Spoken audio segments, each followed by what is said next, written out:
What is the confidence quadrant? The confidence quadrant is a tool for understanding and visualizing confidence as a combination of two feelings, certainty and control. It's depicted as a four-box grid. Comfort zone, high certainty, high control, where we feel confident, relaxed, and optimistic. Things feel familiar and we believe in our ability to succeed. Stress center, low certainty, low control, where we feel powerless, anxious, and pessimistic. We lack a sense of control and doubt our ability to handle things.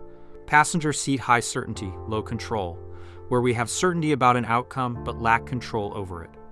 This can feel pleasurable when the situation is voluntary, like being a passenger on a plane, but even then requires high certainty for comfort. Launch pad, low certainty, high control, where we have control over our actions but uncertain outcomes. This is where we take risks and make decisions without knowing the result. Why is the confidence quadrant useful? The confidence quadrant helps us understand our own behavior. By recognizing our location on the quadrant, we can better understand our feelings and reactions to situations. The behavior of others. This understanding helps us navigate interactions with empathy and anticipate potential responses. Business and societal trends. The confidence quadrant can shed light on consumer behavior, economic cycles, and even large-scale events. How does the confidence quadrant explain confidence changes? Our position on the confidence quadrant is not static. Life experiences constantly move us between these different states of confidence. For example, a promotion at work might move us to the comfort zone. A car accident might send us to the stress center. Booking a flight might place us in the passenger seat. Starting a new business venture might launch us onto the launch pad. Is everyone's confidence quadrant experience the same? No, everyone perceives and maps their experiences differently based on their personal feelings of certainty and control. For example, a seasoned traveler might find a bumpy flight merely inconvenient, while a nervous flyer might experience intense fear and anxiety during the same flight. What one person considers a minor setback, another might perceive as a major crisis, sending them spiraling into the stress center. What is pre-positioning on the confidence quadrant? Pre-positioning refers to our baseline level of confidence entering into a situation, influenced by factors like societal sentiment, broad economic and social conditions, for example, recession, pandemic shape our overall sense of certainty and control. Environmental sentiment, factors like age, income, employment status, and even time of day can impact our individual pre-positioning. Situational sentiment, our feelings of certainty and control related to the specific event or experience we're facing. Understanding pre-positioning is crucial because it acts as a feeling amplifier, intensifying or dampening our reactions to situations. How does the confidence quadrant help with crisis management? Crises often occur when our confidence plummets rapidly down the confidence spectrum from high confidence to low confidence. Effective crisis management requires a vulnerability-first mindset, acknowledging and directly addressing the feelings of powerlessness and uncertainty that define a crisis. Focusing on restoring confidence. By providing clear, accurate information, taking decisive action, and communicating with empathy, leaders can help individuals and groups regain a sense of certainty and control. How do different business types operate on the confidence quadrant? Businesses often operate within a specific quadrant based on the customer need they fulfill. Passenger seat businesses. Customers seek out these businesses to solve a problem they can't handle on their own, ceding control in exchange for certainty. Examples: plumbers, hospitals, airlines. Launch pad businesses. These businesses provide customers with the tools and resources they need to take control and solve problems themselves. Examples: DIY stores, online learning platforms. What is the main takeaway from the confidence quadrant concept? Confidence is not just a personality trait. It's a dynamic interplay of certainty and control that significantly influences our experiences, decisions, and actions. By understanding the confidence quadrant, we can better navigate the ups and downs of life, lead more effectively, and foster greater empathy in our interactions with others. What is the stress center? The stress center is a state characterized by low confidence, where individuals experience heightened feelings of powerlessness and uncertainty. This state triggers a natural fight, flight, or freeze response, compelling individuals to make quick decisions and take immediate action to regain a sense of control. This urgency often leads to impulsive behavior as individuals prioritize immediate needs over long-term considerations. What are some common reactions to being in the stress center? Common reactions to the stress center are known as the 5 Fs. Fight. Directly confront the source of stress to regain control. X. A company might pursue aggressive austerity measures during an economic downturn. Flight. Escape the uncertainty by physically or mentally distancing oneself from the situation. X. Avoiding contact with others during a pandemic, excessive planning, and control in everyday activities. Follow. Seeking guidance and direction from perceived authorities. X. Following the advice of experts like during the COVID-19 pandemic. Freeze. Feeling overwhelmed and paralyzed by fear, leading to inaction. X. Being unable to decide what actions to take due to the fear of making the wrong choice. Fuck it. Engaging in reckless or self-sabotaging behaviors due to a sense of hopelessness. X. Fatalistic attitudes, extreme risk-taking in financial markets. How do our preferences change in the stress center? As we move into the stress center, our horizon preference narrows, leading to me here now thinking. Social horizon. We prioritize our own needs over the needs of others, leading to less empathy and more self-preservation. Physical horizon. We prefer what is close and familiar, avoiding unfamiliar places and experiences. Time horizon. We focus on the present moment, neglecting future planning due to a sense of uncertainty. Abstraction preference. We gravitate towards the concrete and tangible, struggling to conceptualize abstract ideas or long-term consequences. What is psychological distance distortion, and how does it affect us? Psychological distance distortion refers to the phenomenon where our perceptions of time, social connections, and physical space become skewed based on our confidence levels. Time distortion. Time appears to slow down during periods of low confidence, heightening impatience and the need for immediate gratification. Social distortion. We become more distrustful of others, as social circles feel further away, and even close relationships can feel strained. Physical distortion. Physical distance feels greater, leading to behaviors like hoarding essential supplies due to fear of scarcity. How can leaders effectively navigate the stress center? Effective leadership in the stress center requires a different approach compared to leading with high confidence. Leaders should: 1. Acknowledge vulnerability. Recognize and validate feelings of powerlessness and uncertainty among employees and customers. 2. Focus on restoring confidence. Prioritize actions that address the root causes of stress and communicate transparently about progress. 3. Empower others.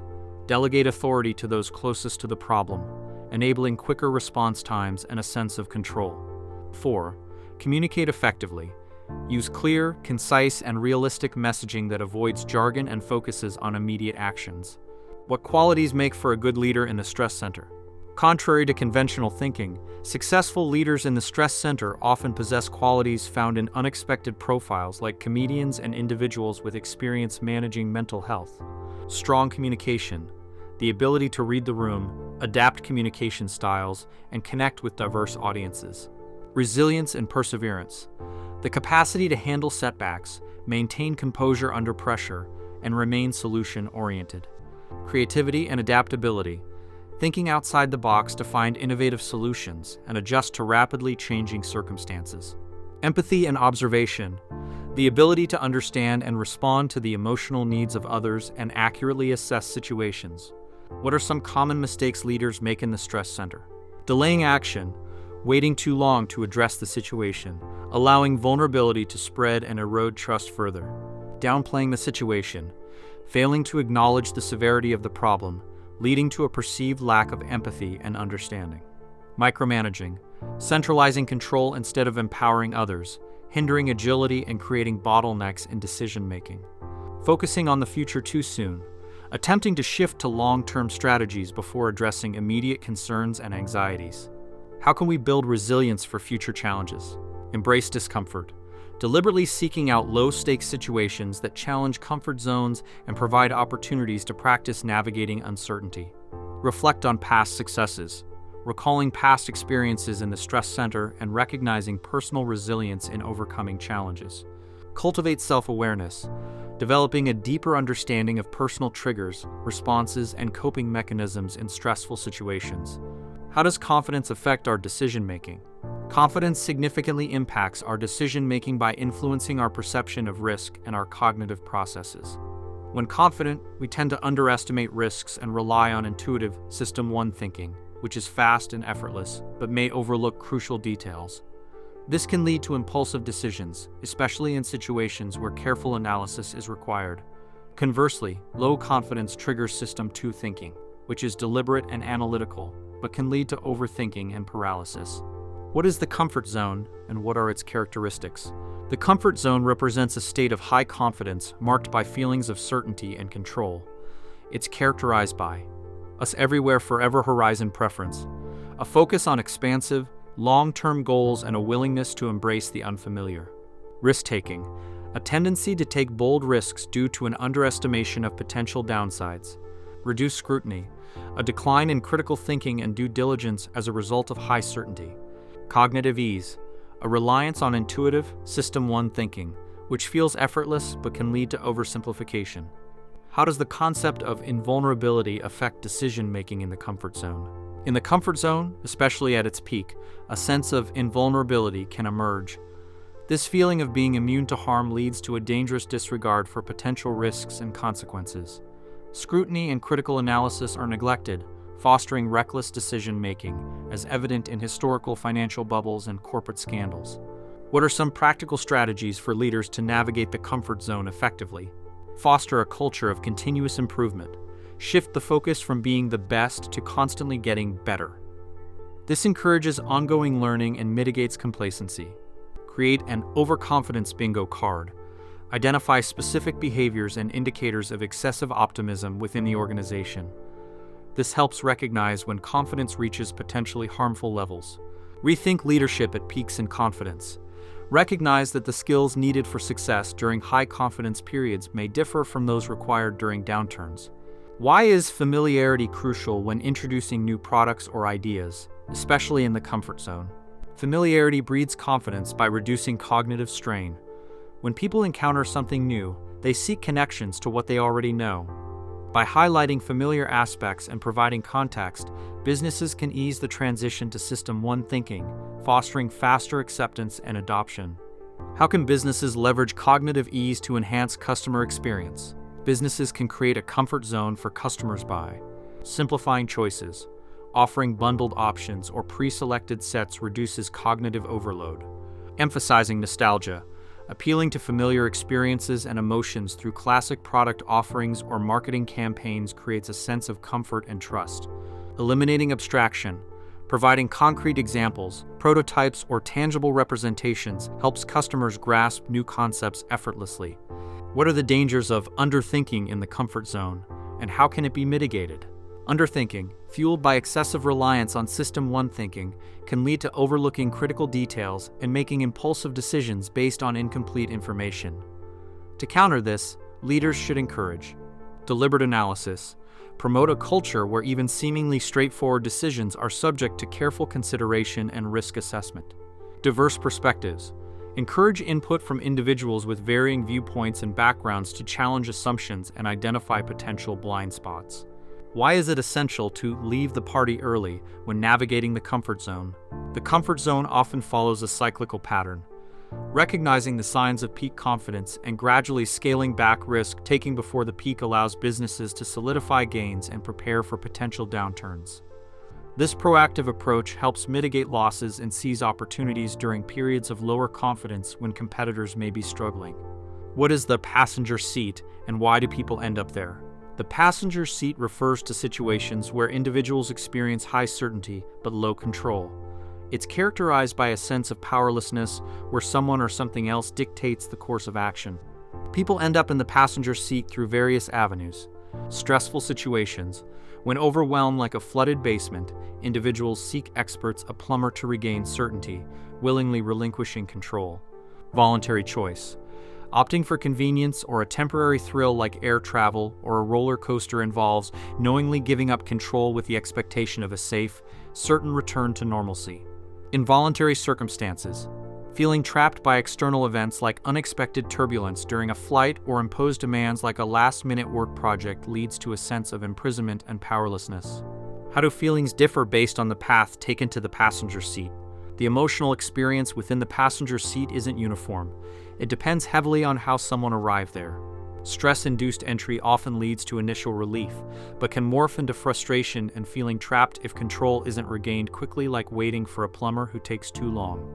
Voluntary entry hinges on extreme certainty and trust in the service provider, like an airline, for a safe, predictable outcome.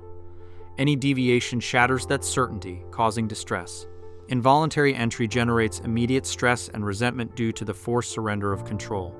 What is confidence elasticity, and why is it important for businesses? Confidence elasticity refers to how sales volume of products or services fluctuates with changes in consumer sentiment. It's crucial for businesses because economic cycles. It helps anticipate demand shifts during economic booms. High confidence favors luxury goods, and downturns high demand for necessities, comfort food. Specific product demand. Understanding which products are tied to high luxury cars or low discount retailers' confidence allows businesses to adjust marketing and inventory. Exogenous events. Businesses can prepare for spikes in demand for specific products during crises like bottled water before a hurricane by understanding confidence elasticity in those situations.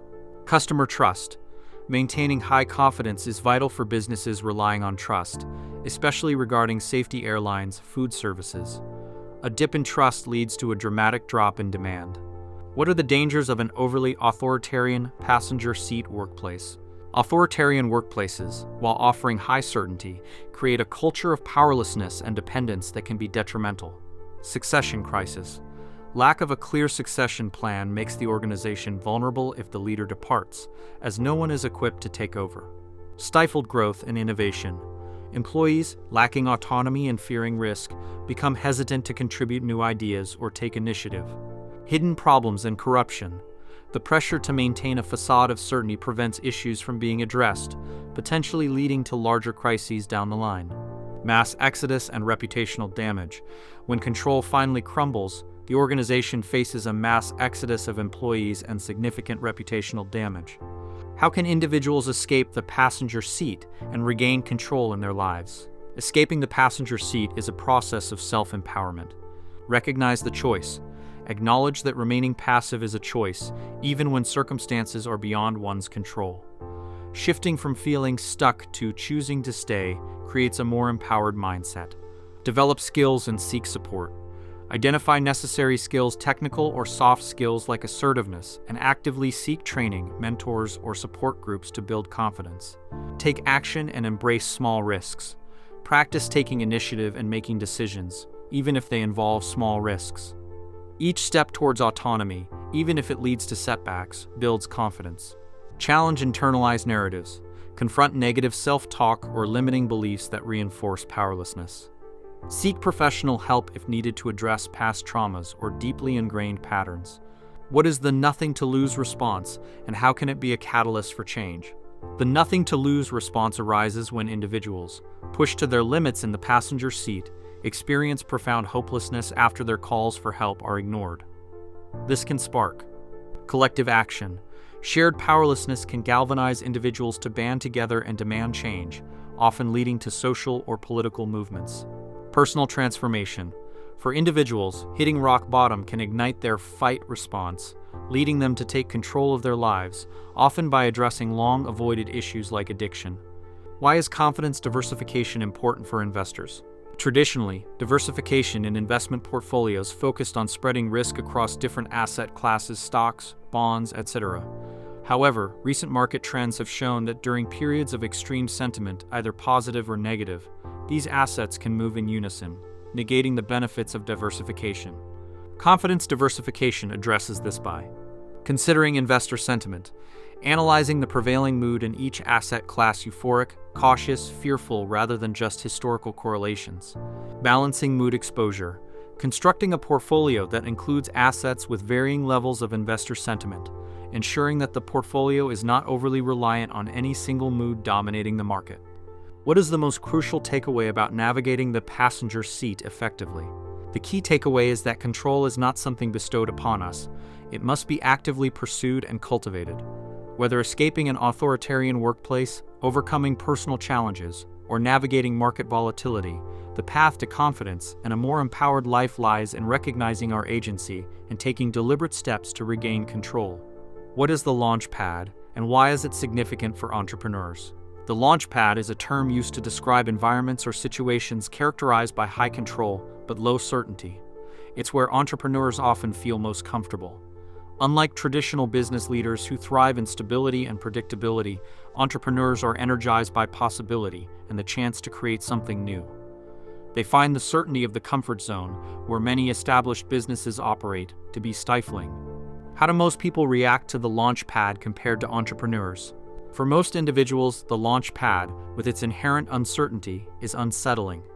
They crave certainty and find the to-be-determined nature of the launch pad unnerving. The lack of a guaranteed safe landing in the comfort zone makes it a less appealing environment for those who are more risk-averse. What are some examples of how we might find ourselves in the launch pad?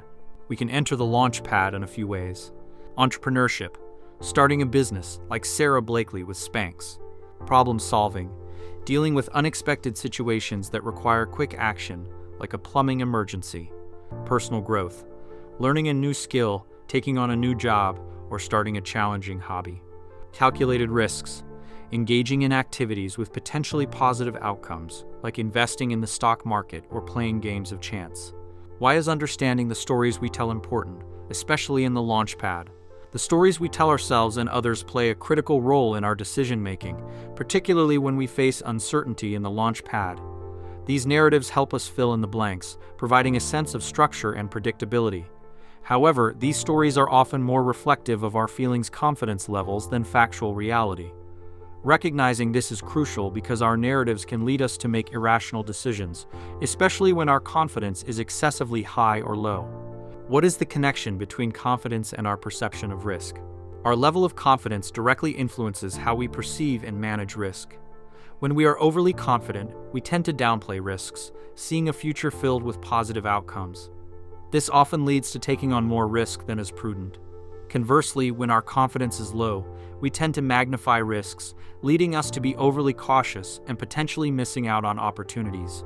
How can we make better decisions in the launch pad, given the influence of our confidence and narratives? Develop self-awareness.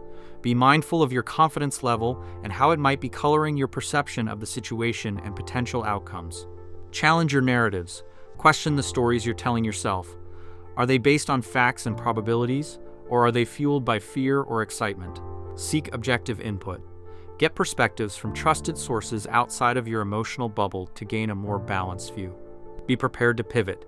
The launch pad is dynamic. Be flexible and ready to adjust your approach as circumstances change. What are some signs that our confidence might be distorting our judgment in the launch pad?